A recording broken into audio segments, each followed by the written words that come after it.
Okay guys, today we're going to talk about rain barrels. So I looked over the whole market carefully, looked at all the products out there, and none of them really made a lot of sense. So I wound up making my own system, and I'm going to share it with you today. First problem with all the rain barrels that you'll buy is, what do you do when the barrel is full? So what happens? This model, for example, fills to the brim, and then water supposedly will flow out of here into this little track here, and then down the front of the barrel. And the company even boasts that it's a benefit of running water away from your foundation, because it only puts water about 2 feet away from your foundation. It does not solve the water runoff problem. Some of the other models come with a small little vent up here at the top of the barrel for water to flow out. Again, the water flows down the front of the barrel, doesn't deliver water away from your foundation. So logically, you'll want the flow of water into your barrel, okay, to be less than or equal to the flow of water out of your barrel, right? Otherwise, your barrel will back up and be full, and with no good outlet, it will basically plug up your whole gutter system. Use some 3-inch PVC and put a little fitting in there, put some silicone, and then connected it to this rubber fitting and onto the next barrel. Of course, you don't have to do this. You could put a downspout right out of this barrel and run that away from your foundation or to your drainage system.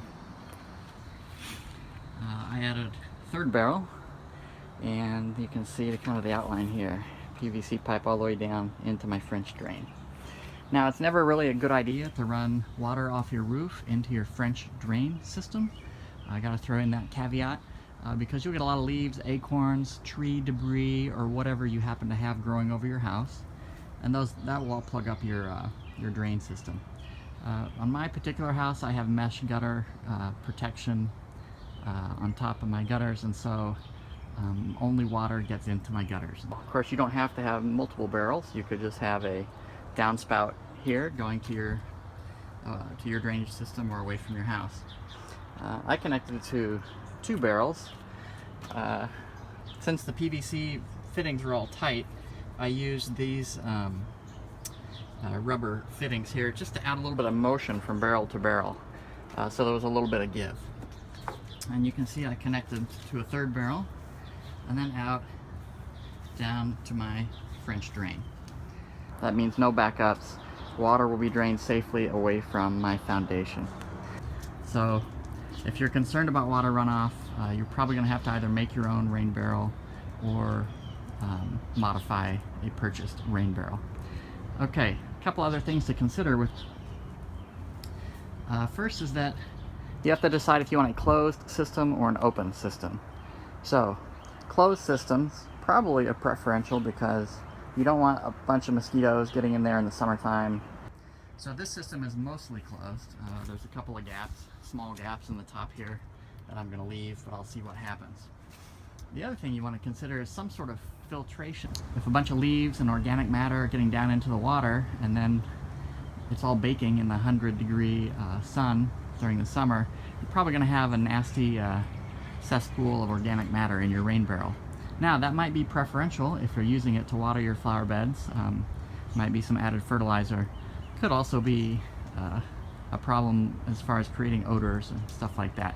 If water is flowing into the top of this barrel, and then into the top of this barrel, and out of the top of this barrel, it seems that there will be a bunch of water at the bottom of the barrel that just sits there, while the top of the barrel gets constantly turned over during a rain. So I think the solution to this would be to extend the downspout here so that it actually goes down farther in the barrel.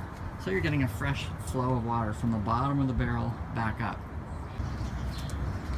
Okay, another problem with this particular barrel is you'll see the spigot down here, and it's really nice. It actually comes with 2 spigots, one about midway up and one down here. But the problem is you still have about 4 inches underneath the spigot, so there's going to be 6 or 8 gallons of water down there that's never accessible. Another consideration is these systems have to be removed in the wintertime, or at least emptied. You don't want your barrels filling up with ice and then cracking and breaking. So for my system, again, I use these simple rubber 3-inch bushings, and I can just take a screwdriver and remove those, and then take down this entire system and replace it back with the original downspout. Okay, this is perfect. There's a nice spring rain in my house today, so water is safely being diverted away from the foundation, and I've got almost 200 gallons of fresh rainwater.